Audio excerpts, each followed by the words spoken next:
Yes, good evening. Welcome to the Fathauer Lecture in Political Economy. My name is Stan Reynolds. I'm the Vice Dean at the Eller College of Management at the University of Arizona. The Fathauer Lecture is an annual event in which we bring a distinguished economist to the university to give a public lecture. We've had kind of an amazing slate of economists come here over the years and given on a wide variety of topics. And I'm very excited about this year's lecture. I'm really looking forward to this. We're going to introduce the speaker in just a moment. But before that, I want to take the opportunity to thank the Fathauer family. The speaker series goes back nearly 40 years when Isabel and Walter Fathauer made a generous donation to the college to establish the speaker series. This is now the 39th event in the series. Sadly, Isabel and Walter passed away some years ago, but their daughter Mari Martin is on the call or in the audience tonight. Of course, we're remote on this go round, but she's with a group watching at the Student Union, I believe. And in addition, a number of other Fathauer family members are watching. So I want to particularly welcome them and thank them again for their generous gifts that have made this possible. So the next thing on my agenda is to introduce my colleague and friend, Martin Duffenberg. Martin's the head of our economics department and actually quite a distinguished behavioral economics scholar in his own right. And Martin will introduce our speaker. Thank you, Stan. So welcome, ladies and gentlemen, to this great event. Now, Uri Gneezy is a fabulous scholar. He's a professor at UCSD's Rady School of Management, a leading behavioral economist.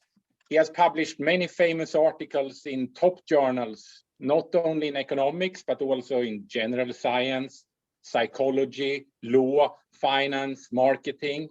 And he's written a popular bestseller, which I have right here, and you saw it on the slide, called The Y-Axis, joint with John List, which is really good reading that I recommend. And he has another book on the way.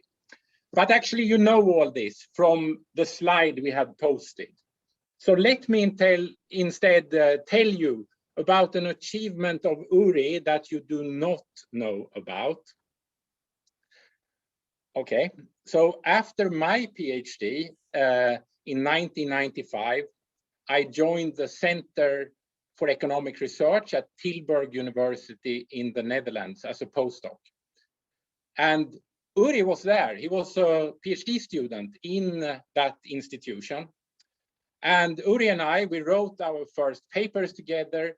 We ran our first experiments together. We became friends. We had a lot of fun. And then we had parallel junior careers in Europe and Israel, and we often visited each other. But then Uri moved to the US, and of course I came and visited him there. He went to the University of Chicago and then UC San Diego. I visited him, and I started liking the US myself and started wanting to move here. And then I did move here.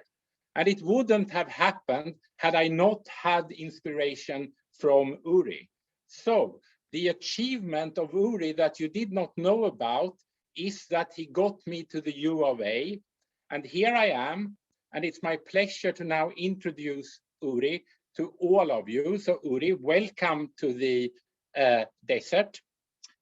Before I give it over to Uri, let me comment on the structure of the lecture. We're going to give Uri 55 minutes, and then we'll have 15 minutes of Q&A after that. Now, the format is such that you cannot speak directly, but if you have questions, please put them in the Q&A. I will try to monitor it, and then I'll select a few of the questions and pick them up at the Q&A part, and maybe even as we go before that, okay? And in that case, I'll interrupt Uri and come in with a question. Okay, so that's it. Uri, again, welcome to the desert, and please take it away. Thank you very much. Let me try and share my screen. I hope you can see it. So thank you, Martin, for inviting me. As Martin said, we are friends for many, many years, and I was really excited about coming over and visiting Tucson again. There are many people that I like over there. I love the place, but we were too optimistic, unfortunately. So hopefully at some other time. And I'm going to talk with you today about incentives. And in particular, I'm going to talk about the signal value of incentives. And to start with the story that I think can tell us something about this. When my son turned 3, I really like this period. That's when they start communicate with you, right? So it's not just changing diapers, it's more and facial expression. It's actually, you can talk with them. It's a lot of fun. And when he started talking, he also started lying, like most kids do. And we, as good parents, told him that it's really bad to lie and you shouldn't lie. Only bad people lie. That was, very, very usual, very traditional way of thinking about the world. Then one day, a bit after he had his 3rd birthday, we went to Disney World. We drove there. It was a beautiful day, and everything was fine. We reached the cashier, and it turned out that if he was under 3, it would be free. Since he's over 3, it's going to cost us $117. So I had a decision to make, and I told the cashier, well, he's almost 3, which is not really a lie because he was almost 3, but from the other side, from the wrong direction, but still. And that's, we went in, we didn't have to pay for him, everything was good. And then 15 minutes later, while we were eating ice cream, came this question, Daddy, you told me that only bad people lie, and you just lied, right? That was not my best parenting moment, of course. But, that's what he understood. And the question is, why do I call it mixed signal? Because the signal, I told him that he shouldn't lie. But then when I had incentives to lie, when I had $117 to lie, I did lie. So that's the one message is what I tell him. The other message is what I do when the incentive presents themselves, right? And if you really want to know what happened with this message, maybe you can guess it from this cartoon, from the second one. 15 minutes later, when we were about to board, one of the rides that was for 4 and over, my son apparently picked the signal of, do as I do, not as I say, and lied himself. Now, it's interesting because it also tells us that when we talk about incentives, at least I don't mean just money. Incentives could be many, many other things. In my son's case, he wanted to go on the ride, so he lied. Right? So the incentive definitely doesn't have to be in the form of money. It's also interesting to note that we are not the only one, people are not the only one to react to incentives. Every animal that you can think of also reacts to incentives. So think about lions in Kenya. They have to hunt, so they have to kill zebras in order to feed themselves and their cubs. So they have incentives to actually be good at it. And the incentives actually make them understand that, they should come downwind and not upwind, or whatever is needed in order to actually be successful in hunting. Otherwise, their cubs and they will be hungry. So they really have to learn how to do it. And it doesn't have to be only material payoff, by the way. So it's not just the meat. It could also be who's going to be the first to jump on the zebra. Now it's dangerous. It's better to be the second because the zebra can kick. So why would you jump first? Well, there could be some incentives that are not material. It could be your status or how much power you have within the group that you're in. Right? That could also be even with zebras or with lions. It doesn't have to be just the material payoff that we have. So incentives include everything. There are many, of course, many other examples of animals reacting to incentives, but what's interesting and the big difference between animals and us is that animals do not design incentives for others. So you can't imagine a lion in one part of Kenya designing some kind of incentives to a lion in a different part of Kenya. That's just not the way it works. Right? And we do it all the time. We design incentives for others. And the famous story about the Soviet bureaucrat who came to London in the 80s and asked the economist over there, who's in charge of the distribution of bread in London? And this idea was he was in charge of the distribution of bread in Moscow, and he wanted to learn how is it that in London it's so efficient? And of course, for us, this sounds like a very funny question because no one is in charge of bread delivery or getting the bread to people in London. It's really the incentives that are in charge of that, and the incentives in the form of market.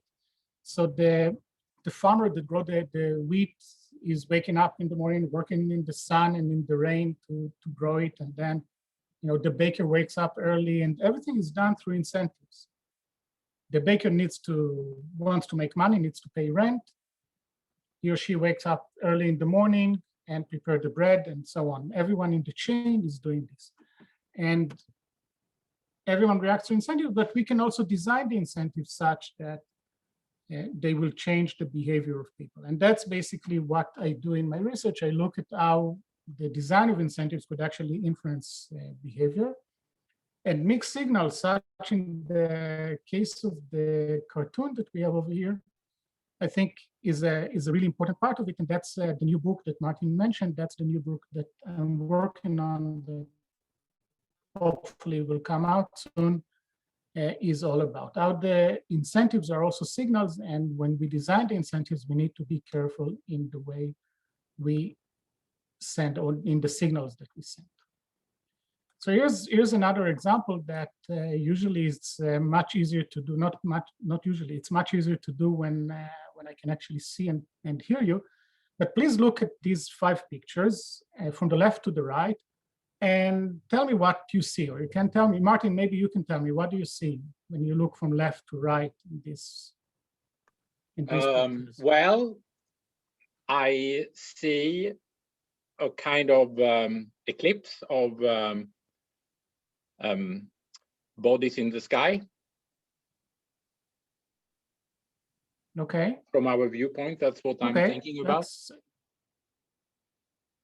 Okay, that's good. So when I ask people, they're really good at describing it, just like Martin did. It's think for yourself about what would you do. And then you can also ask people, what's next? What's going to happen next with this? Martin, what do you think is going to happen next?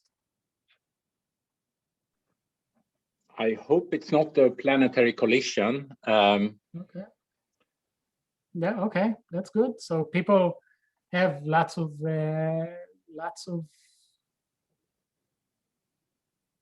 hopes maybe about what's coming up next. But maybe you meant if there was a 6th box, what would I see in it? That's what you meant. Yes. Okay. Well, then the star would come out on the other side. Okay. What's interesting about this example is that we basically have 5 frames with 1 or 2 objects with no meaning. And yet our brain, it's not just Martin's brain, all of us have some story to tell around these very strange objects. So it could be something about, the star was in the middle and then the moon came over and pushed it away, or it could be, punishment even in this story, right? So it's really, we see shapes and our brain fills it up with the story. So we see bytes and basically our brain is able to make a real story out of it because that's the way we observe the world. That's the way we can actually make sense of the world. Incentives are falling into this exact situation in which the story is incomplete and the incentives send signals that help us complete this story. So what do I mean by that? Here's an example. So quite a while ago at this stage, but the CEO of Coca-Cola had a great idea. We now have, they had some way to control, to know what's the temperature on the vending machine. And this idea was very simple. It's called price discrimination in economics. And the idea was, you know, on a regular day, we can ask them for $1. And then in a very hot day, think about Tucson in the summer, we can up the price. We can ask for 50% surcharge and sell it for $1.50. That makes a lot of economic sense. You know, the demand is different. In a cold day, you want the drink less than in a hot day. So why not differentiate the price? This, of course, got a lot of backlash. People didn't like the fact that the CEO of Coca-Cola wanted to rip them off and charge them 50 cents more when it's hot, right? The product doesn't cost more, or there's no reason, there is no underlying price reason that you can say, oh, that's why I'm charging you much more. And yet he did it, and people were upset by this. Why am I telling you this story? Apart from the fact that it's a fun story, because basically the CEO of Coca-Cola left the story open, let people interpret the story, and the interpretation was not a favorable one for the company. The interpretation was that Coca-Cola is trying to rip them off. What he should have done instead is very simple. Could have just have the regular price at $1.50, and then on a cold day, give a discount. That would have told a very different story to people. Now it's, you know, the regular price that we need is $1.50, but when it's cold, we're going to give you a discount. We're going to be nice to you. This kind of framing would not have ended up with a backlash. People would not mind that you give, people don't mind when you give them a discount. Although in terms of prices, it's exactly the same, right? There is no difference between the left now crossed scenario and the right scenario. It's just the interpretation, how we shape the story. And that's something that we need to remember. Now, in every time that I look at incentives or problems with incentives, I also try to offer you a solution to this. So think about, if we go back to my Disney World example, what could be a solution? How could Walt Disney prevent at least the first part of me telling them that my son is just under 3? What can they do? Well, they can ask for, you know, I need to bring birth certificate or something like that, but that's really bad taste, right? You come to Disney to have one big happy family. You don't want to destroy it with some kind of checks at the cashier. One of the solutions, one of the behavioral solutions that you can think about is that in every case like this, the kid will have to be with the parent, and the kid will have to say what's his or her age is. Now, maybe some people wouldn't mind, but I would not have asked my son to lie, right? So if my son had to say, you know, when was his birthday, I would not have asked him to lie. And that's, I think, an example of a solution.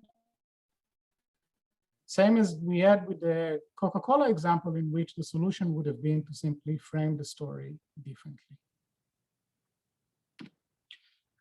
I'm going to give you another example. This one is from a much more economically substantial case of how Toyota won the hybrid car market.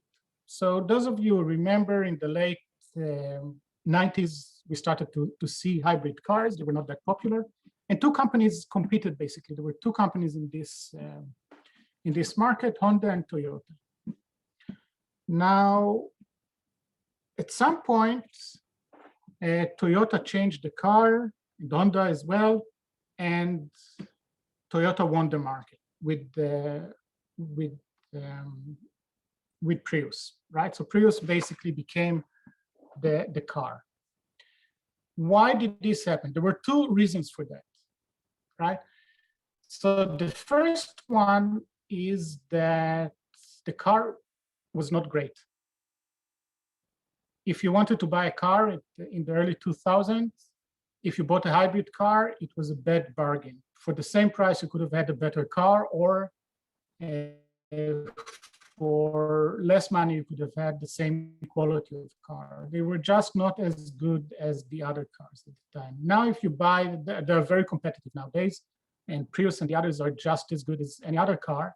At the early days, they were not. But that was actually not so bad. Why? Because if you wanted to signal that you care about the environment, that was your way to do it. If you bought a hybrid car in 2000 or 2003, it meant that you really cared about the environment. Otherwise, why would you buy it? You wouldn't buy the bad car if you didn't care about the environment. It didn't make any economic or other sense to do. So actually, the fact that the car was bad was not a minus in many people's mind. It's a very different type of thinking than or motivation than if you buy Tesla today. Right? If you buy Tesla, it's not because, or the signal that I see when I see someone in Tesla is not, oh, this person really cares about the environment. I have other things, and the environment might be number 7. But back then, if you bought this bad car, the hybrid car, either Honda or Toyota, that was a strong signal that you care about the environment. You're a good person. So that explains maybe why some people bought the car, but why did Toyota win over Honda? Well, the reason is that Toyota came up with a very unique design. Toyota designed the Prius, which when you entered the parking lot, everyone knew that you are driving a hybrid car. On the other hand, Honda made an engineering decision that was much smarter, simply to use it on one of the existing models that they had. But it had no unique. So the only way that you could know that it is a hybrid car was a small plug that they had on the back of the car. So they didn't get this signaling value. So Toyota, the Prius was, look, I'm driving a bad car because I care about the environment, and everyone sees that I care about the environment because I drive this unique style. And what you see, first of all, you can see that not being cool is part of the identity of driving a Prius, right? If I wanted to be cool, I would have bought a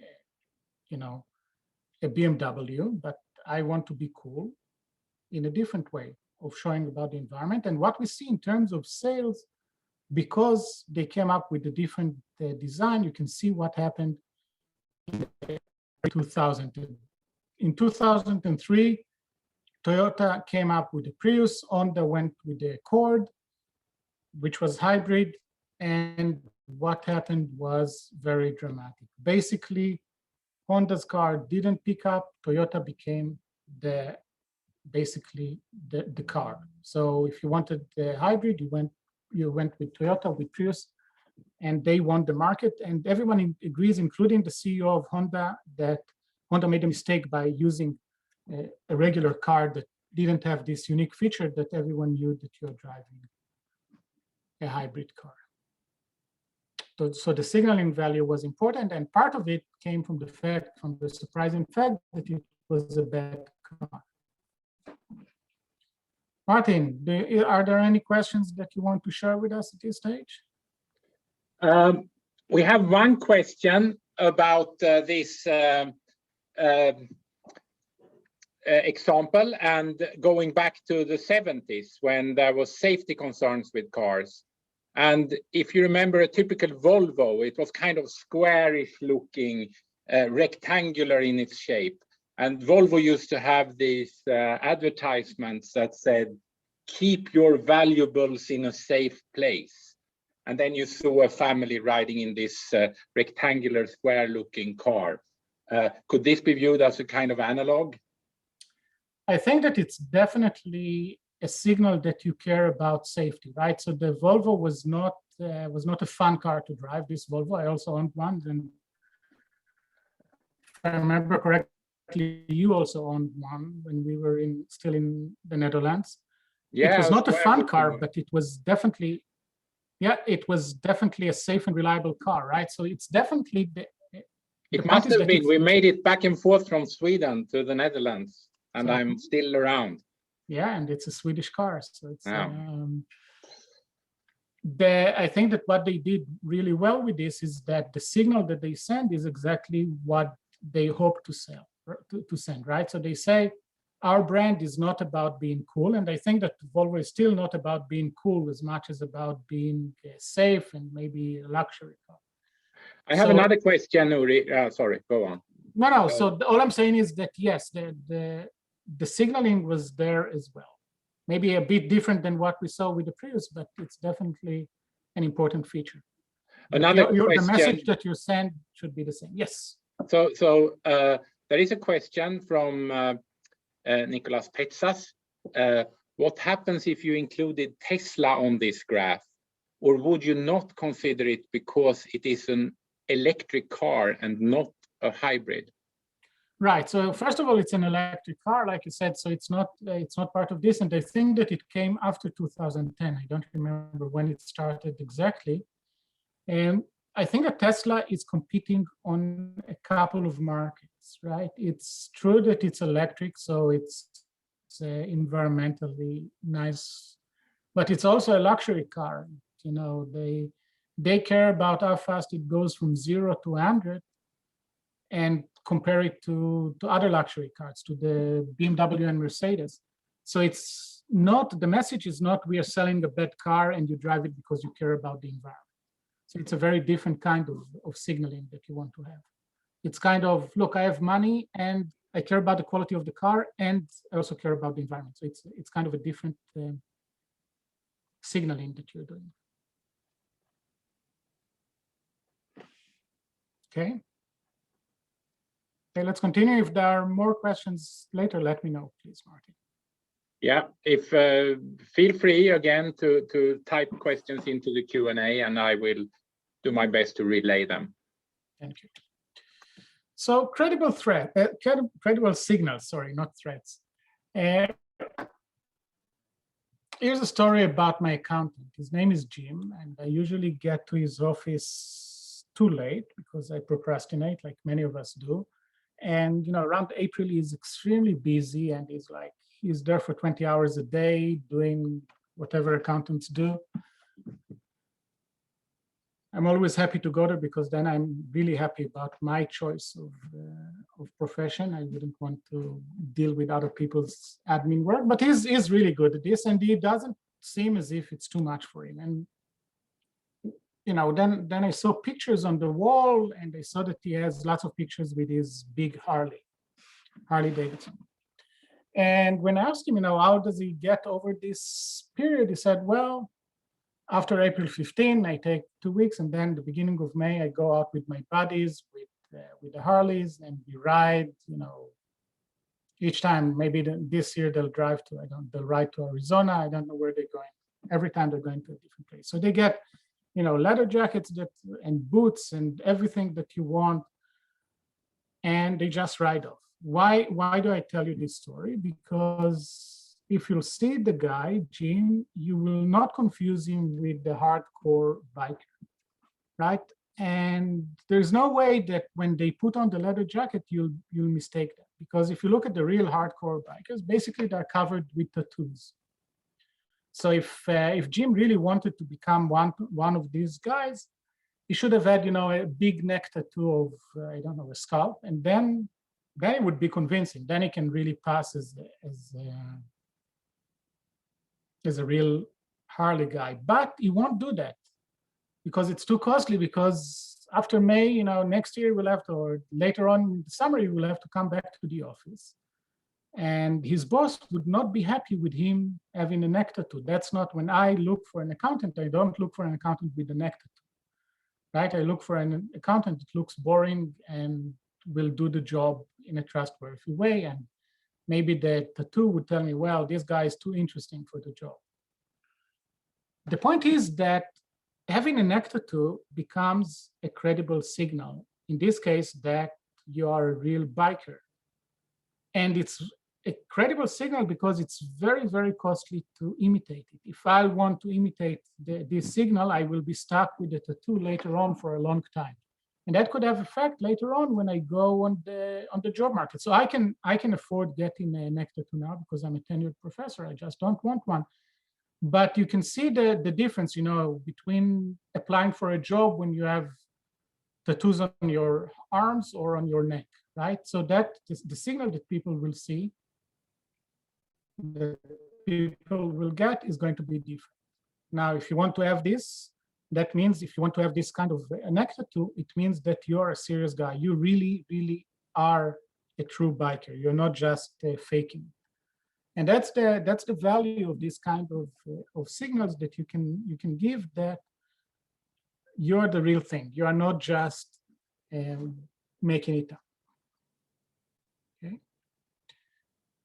Uri, there is a question. Yes. What's the Okay. difference between credible signals and implicit bias?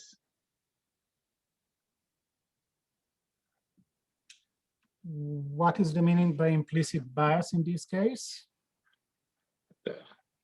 So well, I you can didn't think ask the about, question. yes.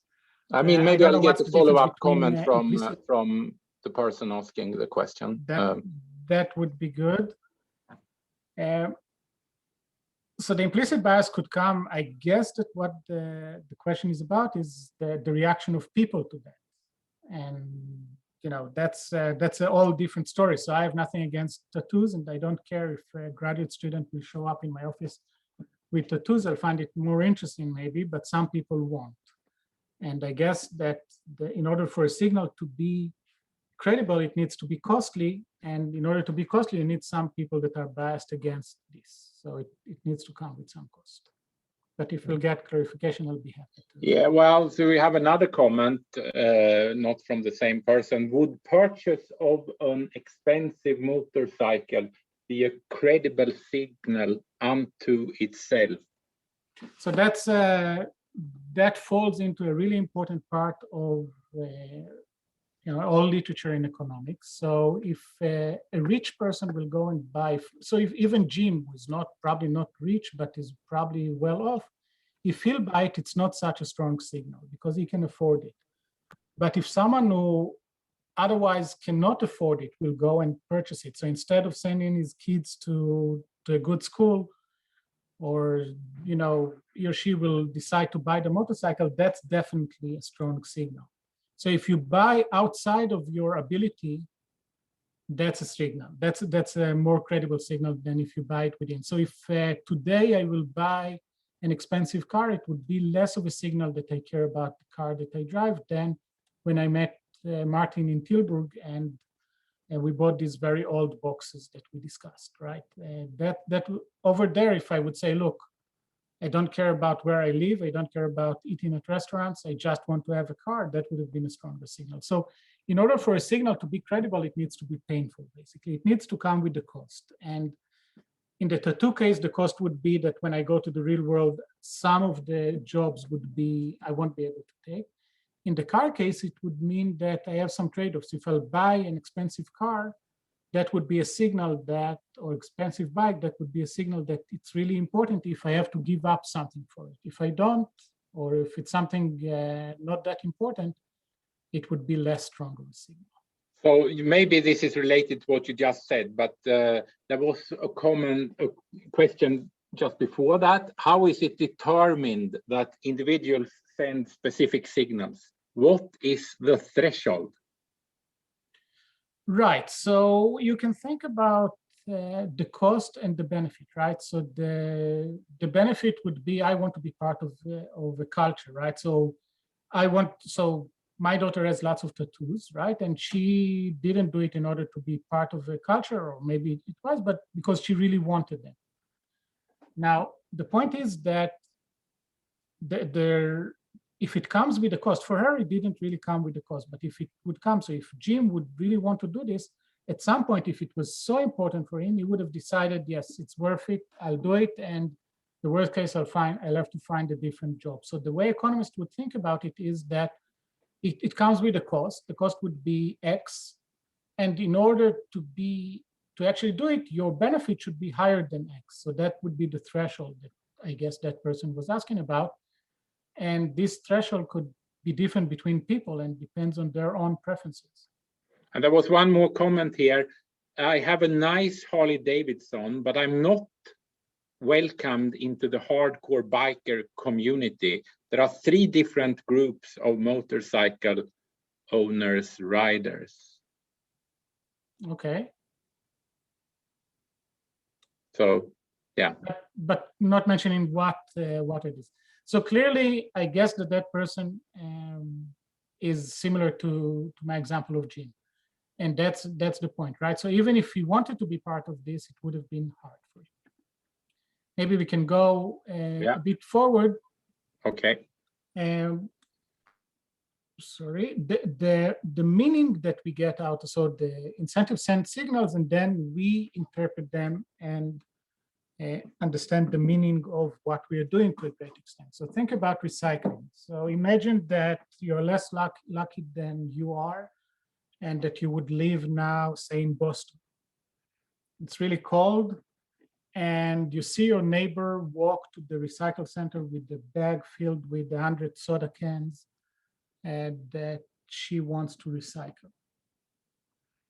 You'll probably say, wow, she walks in the ice in this cold weather just to recycle these soda cans. She must be really, really good person. And she might feel good about herself, right? Because she's sacrificing, it comes with a cost, so that makes it a costly signal for her. That's great.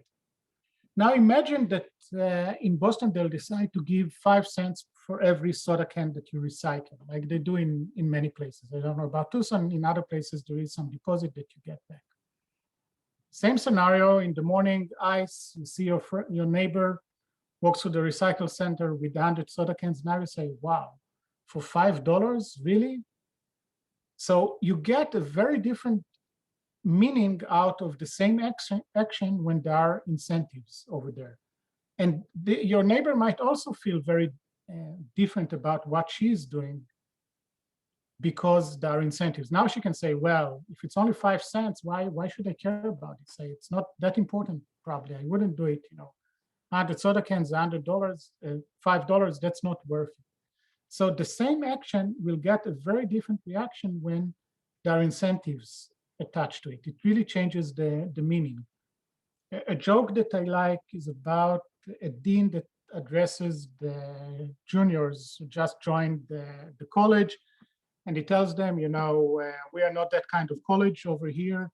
At 9 p.m., the boys are going to be in the boys' dorms and the girls in the girls' dorms, the girls' rooms, and you don't mix after 9 p.m. And if we'll catch you, there are some penalties. So the first time we'll catch you, you'll have a $100 fine. The second time, a $200 fine. And if we'll catch you there 3 times, you'll get a $400 fine. Any questions? So one of the boys raises his hand and asks, well, can I buy a monthly pass? And it's really hard to tell jokes when all I see is my face in the camera. I'm offering. Thank you, Martin. Thank you, Martin. Yes, right. You should have some sound effect. The point is really that, like with the soda cans, the fact that you use money really changes the meaning of what you see, of the interactions that you see. That could also be the case in some industries. So think about restaurants. We ran an experiment. It's together with Uri Gneezy, my wife, Leif Nelson, who is a marketing professor in Berkeley, and Reiner, that I don't remember his last name, but we went to a Pakistani restaurant in Vienna that was done based on pay what you want. Pay what you want means that you sit down, it's a buffet, you eat as much as you want, and at the end, you decide how much you want to pay. That's the pay what you want kind of payment. And first of all, it works. The restaurant is still in business. That was 15 years ago, I think now that it started. It's doing quite well. Well, I don't know about COVID, but it did quite well before that. And we wanted to look at 2 different treatments in an experiment. So we ran an experiment. In one case, they paid, when they were ready to leave, they paid money directly to the waiter or the owner that was there, which was the same person. It's a small pay. So imagine, we just finished eating and you give money directly to the owner. And in the second case, you put the money in an envelope they provide and you put it in a box. And basically, there is no way for the waiter to know how much you paid. The waiter will pick up all the envelopes at the end and will will know how much money was paid by each one, but not individually. Now, if you think about it, the first intuition that you have is, well, if you can see me when I pay, then I'm going to be nicer because I want you to have a good impression about me. But there is another aspect to it, right? So in the first case, when you pay directly to the owner or the waiter, basically you think about it, oh, I don't want him to see that, to think that I'm cheap, right? I want to avoid this. When you put the money in an envelope and you put it in the box, it's a very different kind of reasoning. Now the reasoning is I don't have to do that, but I am going to do it because I'm a good person. So on the left panel, it's not about being good. It's really about what he's going to think about me. And on the right side, it's really just about what we call self-signaling. And those of you that noticed, it's now the third time that I'm talking about self-signaling as well as signaling to others, or maybe the fourth time. So when you bought the Prius in 2005, you signaled to others that you're a nice guy because you care about the environment, but you also signaled to yourself that you cared about the environment. When you decided to recycle soda cans because it was a good thing to do, you sent a signal to yourself that you're a good person. Whereas when there were 5 cents per can, then you kind of lost the value of signaling, and so on. And the same is true over here. And in some cases, like in the example that I'm telling you here, the people that just put the money in the envelope and put the envelope in the box actually paid more than the people who paid directly to the owner, which we thought is very interesting, because what's happened on the left side is that you signal to others, but this really kills the signal to the self. And on the right panel, you don't signal to others because they won't know it, but you signal to yourself. You get a strong signal to yourself. And that was the difference that we saw, which I think was very interesting. Uri, wouldn't one reflect, a reflection that goes against what you said here would be the following, and I'm curious about your reaction. If you look at real world restaurants, they almost always use paying in person. They almost never use paying anonymously. And you are kind of suggesting that they would make more money if they switched, I think. Is that plausible? So most restaurants don't have pay what you want. Yeah. Right? So if there is a set price, then I want to make sure that you actually pay. Oh, okay. Right. So that's the difference maybe that you can think about. But if you look at traditional restaurants, maybe the equivalent would be the tip. What happens if I leave the tip and leave the restaurants, or if I give you the money and wait for some change or something like that, right? And it could be that if I do it in person, I'll give you less or more, right? And I think that would be more of an equivalent. But the analogy to regular restaurants, I think, is a bit problematic here because it's not based on pay what you want. Okay.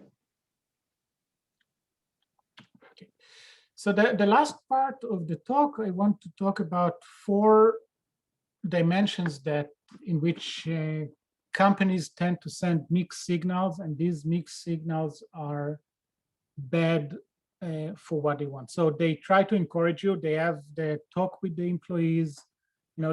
We care about the quality. We care about you being innovative. We care about long-term goals, teamwork and cooperation, and so on.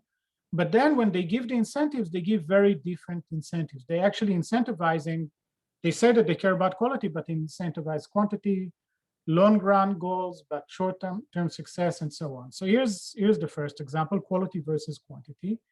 It's actually based on my experience from Tel Aviv. I'm from Tel Aviv originally. You can see that the driver on the left is paid probably per hour, and he's very polite. He has time, no worries, everything is good. On the other hand, the guy on the right is paid per passenger, and he's in a real hurry, right? He's jump in. We don't have time to waste on you just coming up easily. And So my experience from Tel Aviv, that in the busy routes, you have competition between buses in which the drivers are paid per hour and minibuses that try to pick up some passengers themselves, and they're paid per passenger that goes. And it's not as extreme as what we see over here, but it's not that different, right? They are much less polite, they're pushing you over, they drive a bit in a risky way, and they try to cut the buses and behave in a strategic way. They are much more efficient, but the service that you get is much lower. Now, the point is that that's something that you really need to think about, because this kind of trade-off between quantity and quality is there in many, many other aspects that we have. So you can tell your employees as much as you want that you care about quality, but then if you give them incentives based on quantity, they're not going to care about quality, not because they're bad people, it's just because that's the way you set up the incentives. So you have to be careful in the way you do that, because otherwise you can end up with something that you don't want. If you want to have, look, I want to be a low-cost company and they care only about getting as many people as possible, go with the right option. If you want quality, also go with the left option. Now, some organizations were able to solve this in creative ways. So think about Uber, Lyft, kind of rideshare. They are closer to the one on the right because they're paid per passenger. So they're getting paid whatever you pay minus the commission of, say, Uber. And what the rideshare companies very wisely were able to do is to introduce this rating. So after each ride, you give them rating, right, stars. And if the driver goes below a certain level, he or she will lose their job. And as passenger, I know that many of us care about our rating, despite of the fact that it's not really meaningful. So these companies were able to create some kind of, I should care about quality even when quantity is there. But the main point that I want to make is that just telling your driver, look, I care about quality, but then giving them incentives for quantity is not a good practice. You need to be careful of that. The second element, if you remember from the table, was about being innovative. So if you go back to the table over here, we want you to be innovative, to creative, try new things. Now, when you think about what does it mean to be creative, it means to try things that are different, and that would have a higher variance. So there is a good chance maybe that it will do much better than what you're doing now, but there is also a chance that it will fail.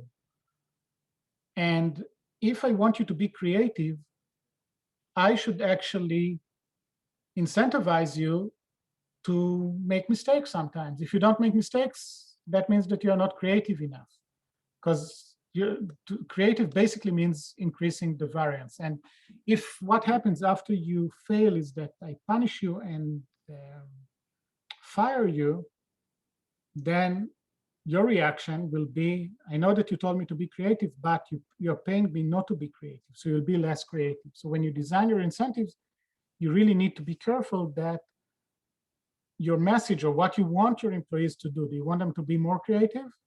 Don't punish them if they fail. Of course, if they fail because they didn't pay attention or because they didn't care, sure, punish them. But if they failed simply because after spending some time on the idea and some money, turns out that the idea won't work, that's a very different story. The third element is short versus long-term incentives. And that's, I think that politicians are a great example of this, in which, you know, you're elected and you are going to face, as a governor, say, or as a mayor or senator or whatever, you're going to face your voters again. So if you have to think about the train in this case, it might be great, you know, within 15 years, it's going to be so much better in the state than it is now. But if you spend all the money on that instead of something that is more short-term, you're not going to be reelected. And to make it even worse, the person that will get the outcome, will benefit from the outcome, will be the person that actually won the elections against you.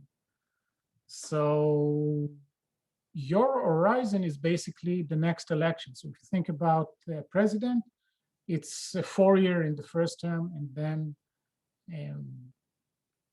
there is a term limit, so maybe not 4 years again, but the election are the time that you should think about. And there are many, many other examples of this. So think about, I don't really know American sport, but think about baseball, football. You have a coach, and the coach has to make a decision between investing in getting the best players, maybe younger players, getting them to work together. And that would mean that at the beginning, it's going to be a bit harder. But then later on, maybe the fruits will be, so the outcome. So you can think about starting at the low point, but if you invest in the future, the slope will be steeper than if you don't care about the long run. The problem would be that if the coach would, if the team would lose a couple of games, the coach may lose his or her job. So the coach cannot really invest in the long run. Same is true for many companies. If you have to think about some kind of changes that you want to do in the company, it might take time until you'll see the benefits. And if you're afraid that your board will fire you if you want to get short-term success, you're not going to do it. Even worse is the incentives in terms of options. If you need, or if you get a bonus depending on how much money you're going to make this year, then your horizon is December 31st.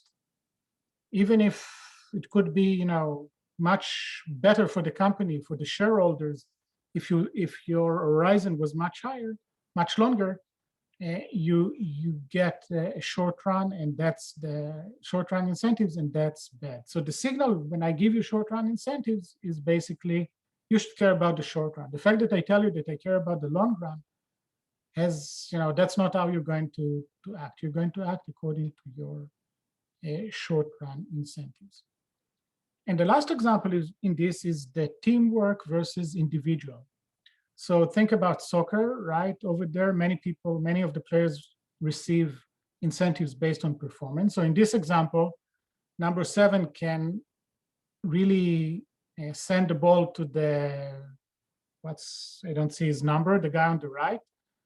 And then there is very high chance that there'll be a goal. And number 7, the player will get a bonus of 20,000 pounds in this case, or whatever. But if he'll try himself, maybe there is a lower chance, but he's going to get a much higher bonus. Now for the team doesn't care who is going to score. The team cares about getting more goals, right? But this guy, number 7, by providing these kind of incentives, much higher incentives for scoring yourself than for passing, you basically change the incentives for the player, and now his incentives are not aligned with the team's incentives. And that's really important and something that we should really care about. So there is a whole philosophical approach of whether you should really care about the talent and just, think about the talent and pay the talent as much as you can and get the best person, or if you should think about the team. And there are many, interesting quotes about that, in high tech, you should only care about the real outliers, the real talents, and you can think about the team aspect of it. And the point that I'm trying to make is not whether thinking about the team or thinking about the individual is the right thing to do. It's probably different in different situations. But when you set the incentives, you are really telling the people, so you can tell this number 7 guy, we care about scoring more goals, we care about winning, that's what we want you to do. Well, that's fine, but if you set these incentives such that he wants to score himself, then that's going to be a stronger signal. That's what he's going to react to, and that would be bad for you. So when you design your incentives, you should make sure that they are aligned with the message that you want to make. Do you care about the teams, or do you care about the individual performance? In some cases, it could really be the individual performance. In other cases, the team. One reflection there, Uri, in ice hockey, they to some extent reward, I think it's called points or so, but you get points as an individual by either scoring a goal or providing an assist. Right. So in this case, you also get you get score. You get the bonus if you provide an assist, but it's lower than if you score yourself. Right. In some teams, by the way, it's the same. They understand this problem and they try to equate these two. If it was the same in those two cases, then there wouldn't be a problem. Then you would just maximize the probability of scoring, which is what I want you to do. The final thing that I want to talk about a bit is mistakes that we do with incentives. Maybe I'll give one example. I think that we're running out of time. So I'll give this example because I care about it. And basically, the idea with incentives is that very often people say, oh, incentives don't work or incentives are problematic. And the reason is that they just design the incentives in a poor way. So incentives work in the sense that people react to incentives. There is no question about that. In many cases, we don't understand the way the incentives work, and that's more of a problem.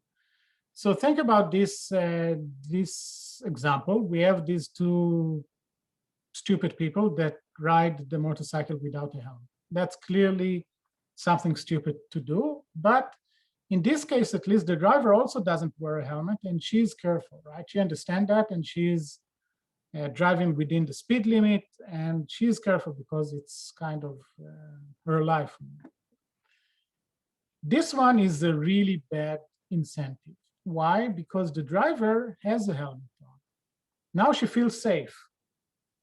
Now she feels, oh, I can drive, and we know. So it doesn't sound to us very intuitive, but it is it is the case, and we have lots of evidence that when people feel safer, they're going to drive less carefully. So one of the examples that I like, and Martin and I discussed it recently, is the example of what happened after safety measures were introduced to cars in the late 60s, early 70s. So until the late 60s, no one cared about safety in cars. And then there was a movement. For example, safety belts came on then.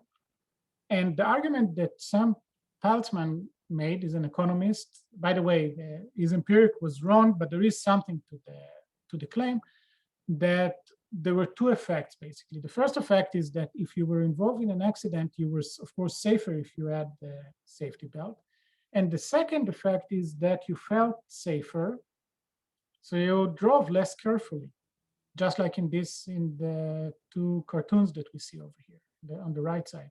If you feel safer, you take more risks than you would otherwise. And we know it from other situations. For example, the AIDS is HIV positive.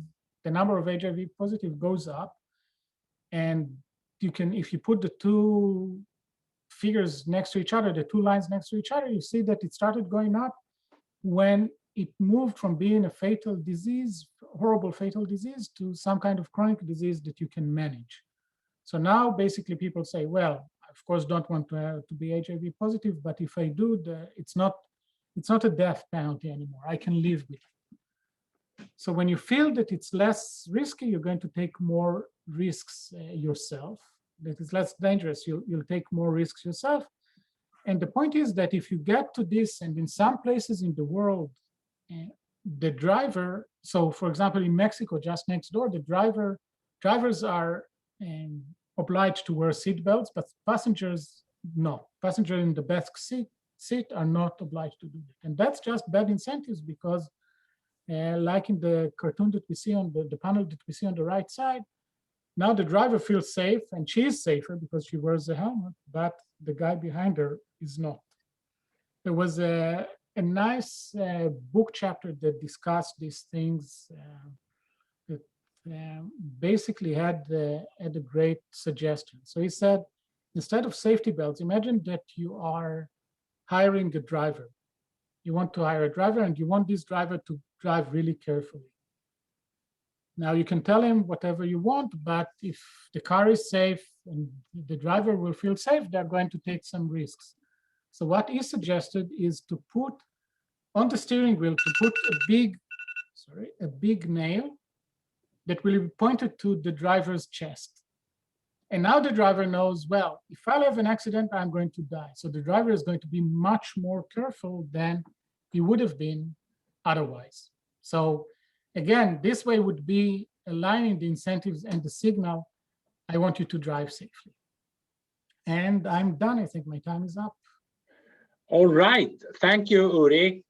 I'm going to, at some point, give you an applause for a entertaining and fun talk and try to represent everyone who cannot be heard if they would do that. But before we go there, we have several questions. I was holding up interrupting towards the end. So I will take a few of those. And some of them will go back to other parts of your talk, right? So one question was as follows. I realize this is a bit of a philosophical question, but I am interested in your thoughts. If I pay more to signal to myself that I am a good person, doesn't that undermine the signal value? That is, if I am taking the action specifically to signal and not because I am actually a good person, does that weaken the credibility of the signal? This is a question from Jennifer Savory. Right. So that's a very deep philosophical question that comes to mind when you think about altruism in general. So if I'm nice because it makes me feel good, does this mean that I'm nice, or I'm just doing it because I'm selfish and want to feel good? Right. And that's something that a philosopher can discuss all day. And when economists start to think about it, we get basically a headache because we don't know how to handle something like this. My view of this is that more of the economist kind of thing, that if I'm doing something nice with altruism, for example, if I give money to charity, if you'll give money to charity, then that's great. If I'll design incentives like recognition or something like that, that will make you give more money to charity, I'll be happy with this. And I wouldn't really care if you did it because you wanted to convince yourself that you're a good person or because you're actually a good person. I don't really know how to distinguish this. And philosophers are discussing this for hundreds of years. And as philosophers often do, I don't know what the conclusion is over there. They're really good at raising questions. They're less good at finding conclusions. As economists, we try to look at more practical answers. You know, we look at the outcome and say, well, these guys were more altruistic, or this guy recycled more. That would be my way of looking at it, but I have no clue what's the right answer to your question. Okay, I'll move to another one. Short one. It says, how does tipping play into this example of Uber? So we have a very large field experiments with 50 million observation, I think, of tipping on Uber. Actually, we looked at it, and my friend John List worked at Uber, for Uber at the time as the chief economist, and we got access to run this experiment. And actually, we saw, before we get to the answer, maybe we saw some really interesting behavior. So first of all, we saw that about 60% of the people never tipped. No matter what, we followed them for months, they never tipped.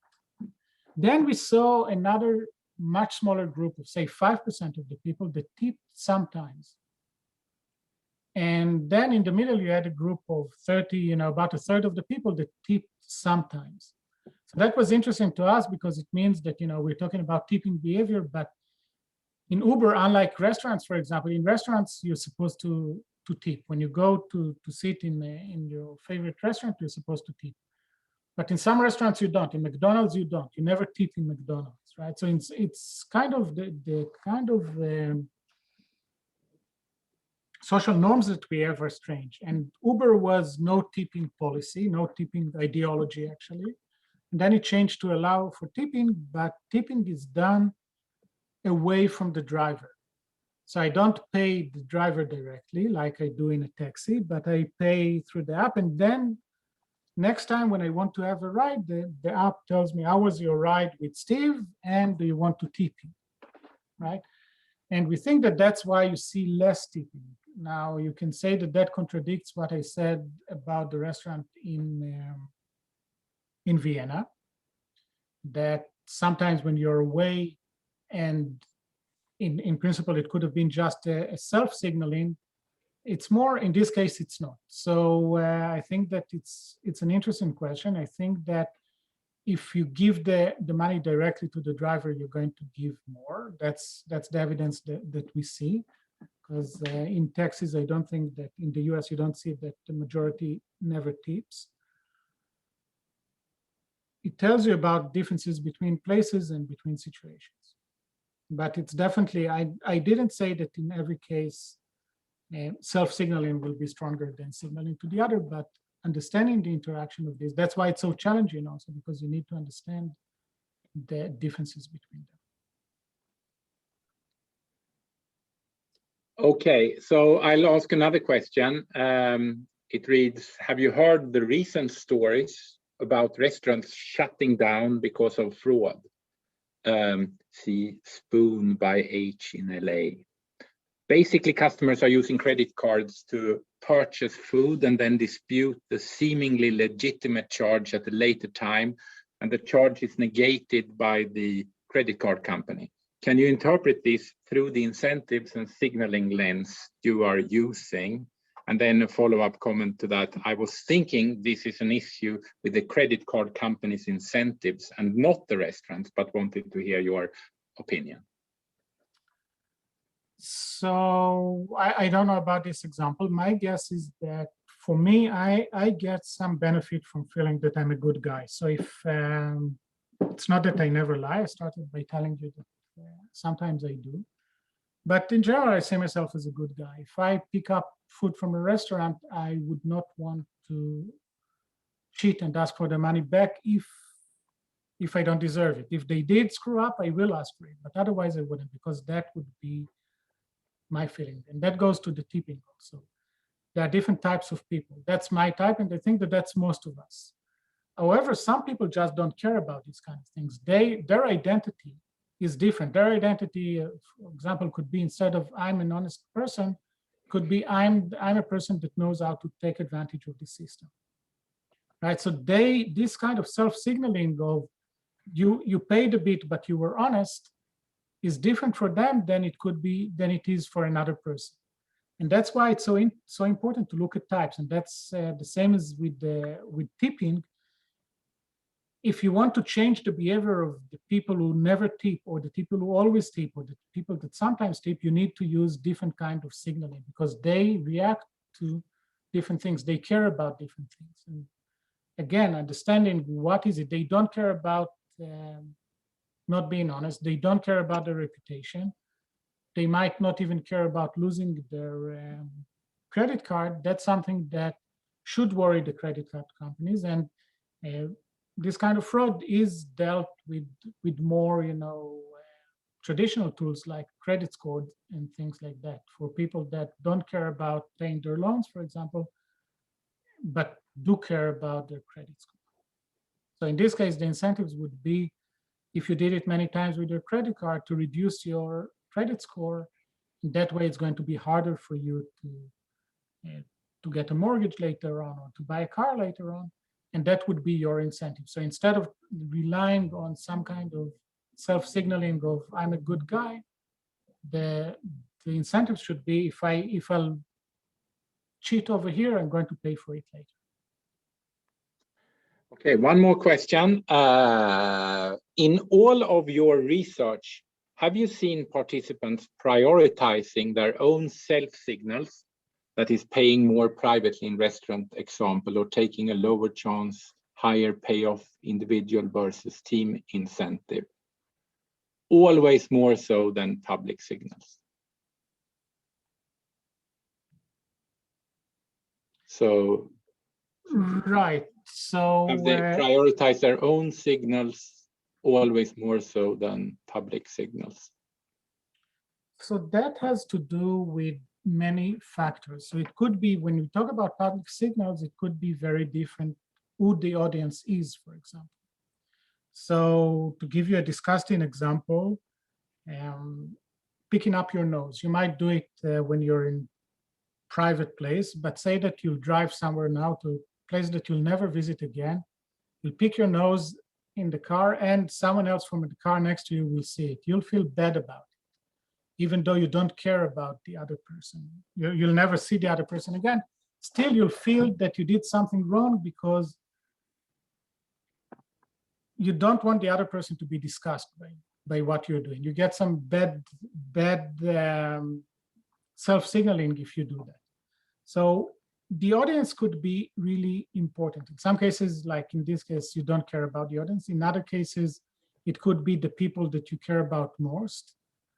And in other cases, it could be somewhere in between, right? And the balance between self-signaling and signaling to others could be different. So say that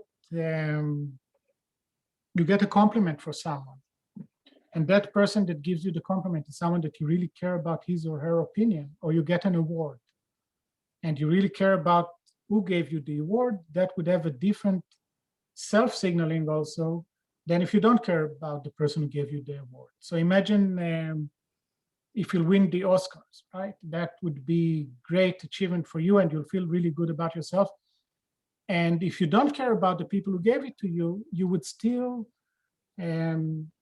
you might still value this. So you might still get the self-signaling. So that the interaction between self and social signaling is really important. It depends on who you're signaling to, because the social signal doesn't go just, to others. There are many different types of others and different type of signals that you can send. But what I think we should care about is not just the self-signaling or the social signaling, but the interaction between them. And that, by the way, is a big difference between economics and psychology when we think about incentives. So if you talk with psychologists, traditional OB people, organizational behavioral people, they will tell you that people go to work because they care about touchy-feely kind of things. I want to feel fulfillment. I want to feel good about myself. Then you talk with economists and they say, no, it's all about being paid. I go to work just because I'm being paid. Now, I think that for most of us, it's the combination of the two. I go to work because I'm being paid for it, but I also want to be good at my job. I don't get any reward, for example, from being a good teacher, but I do try to be a good teacher because it's part of my job. I want to do well in teaching, right? So it's really the combination of the two is what we should care about. And it's not just the self-signaling like psychologists really try to think about, or the self-rewards, the intrinsic rewards, or the extrinsic rewards like economists think about it. But it's a combination of the two. And the way to think about the combination is by thinking about the signaling that comes with the incentives. So I'll move to a final question, which you can get a quick reflection on, and then we'll wrap this up. So economics has this tradition of using rather, sophisticated analytical models, mathematical models, okay? But the assumptions typically made about human nature tended to be simple, like on some level, like you maximize your profit. And many of the things you point to seem to suggest that people have richer psychological motivations. Now, I guess as an economist, you want to take them into account. So, what are going to be the implications for economic theory? I think that that's at the heart of what we're doing, right? I'm a strong believer in economics, but I really think that the way we are doing it, the way we're teaching our students, for example, is misguided because we miss the point in the sense of our models. So models are created in order for us to have, for mathematical models, in order for us to understand the situation better, maybe have new predictions that we wouldn't have otherwise. And very often we are mixing this with reality. So in some cases, simplifying assumptions, like you said, that people are selfish profit maximizing would really work. So if I look at financial markets, it probably works very well. But now you're the chair of the department, and you know that it's not enough that you'll give a raise to one person. If now that person is going to make more money than his or her colleague that feels that they, of course, everyone of our colleagues have a huge ego, including us. So I think that I'm better than you, but now I'm being paid less than you. Economists would say, well, you should care about how much you're earning, right? The simple model would say you should care about how much you're earning. But that would have made you a very bad chair, a very bad manager in this case, if you would miss the fact that they're going to talk and there's going to be some envy and some other emotions that come with it. Now, it's simpler to assume that I care about how much money I make. It's much harder to assume that I also care about the comparison, what's the relative amount that I'm making. But if you don't take this into account, you're really not going to do a good job managing people. So to understand when you have to relax these assumptions, I think is really important. And since I'm a relatively new head of department, I've been taking notes here, Uri, and this is precisely what I will be doing going forward. So we have hit the 6:30 mark here. So I'm sure everyone is applauding at home. I can't hear them because the format is such that it was impossible to make everyone talk. So I'm going to do applauding for everyone. Thank you. We are very grateful for having you come over here to entertain us in the desert, and we hope to get you back another time in person in the future. So thanks, Uri, and people are writing many thanks and stuff in the chat here. So I really appreciate it. Thank you. Yes. All right. So everyone in the audience, it was nice to have you here, and hope you enjoyed the show and have a nice rest of the evening.